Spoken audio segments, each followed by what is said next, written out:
Depuis la nuit des temps, l'homme a voulu parler aux dieux, leur poser des questions, prévoir l'avenir.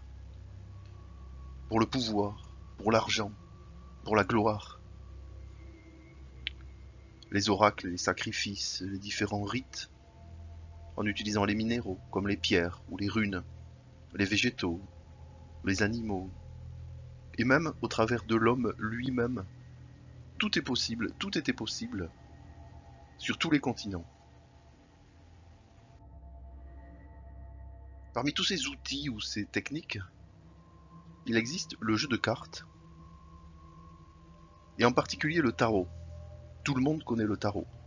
Il en existe plusieurs sortes, mais il y en a une version spéciale, utilisée depuis longtemps dans les pratiques de divination.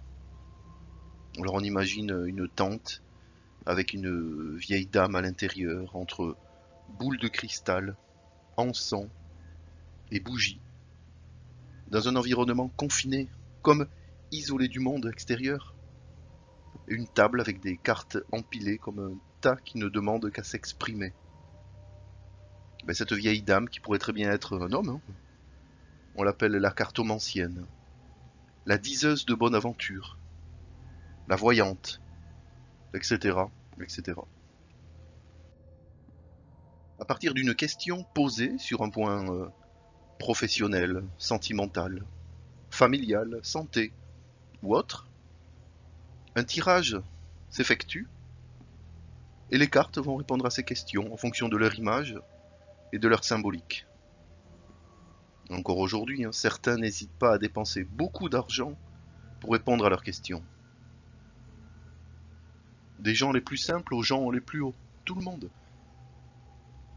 Pour les rassurer, pour prévoir, pour anticiper, et même pour comprendre ce qui leur arrive. Alors ce jeu de tarot particulier, c'est bien sûr le tarot divinatoire de Marseille. Il se compose de 22 cartes, appelées les arcanes majeurs, ou les lames, numérotées de 1 à 21, et une autre, qui prend à la fois le numéro 0 et le numéro 22, on peut dire qu'il n'a pas de numéro. Mais plus que cela, en regardant de plus près, en analysant les images, il apparaît autre chose, quelque chose d'autre. Une autre voie, un autre chemin. C'est celui du grand œuvre, la réalisation de la pierre philosophale. Ce chemin alchimique est secrètement ancré dans les lames du tarot et détaille et décrit parfaitement toute l'œuvre par ses étapes, ses outils, ses techniques, son début, ses finalités, ses objectifs. Du battleur, la première carte, la 1, où tout est là, tout est sur la table, là où tout commence, jusqu'au monde, la dernière carte, la 21, je vous fais découvrir tous ces secrets bien cachés au travers de ma série de 7 vidéos.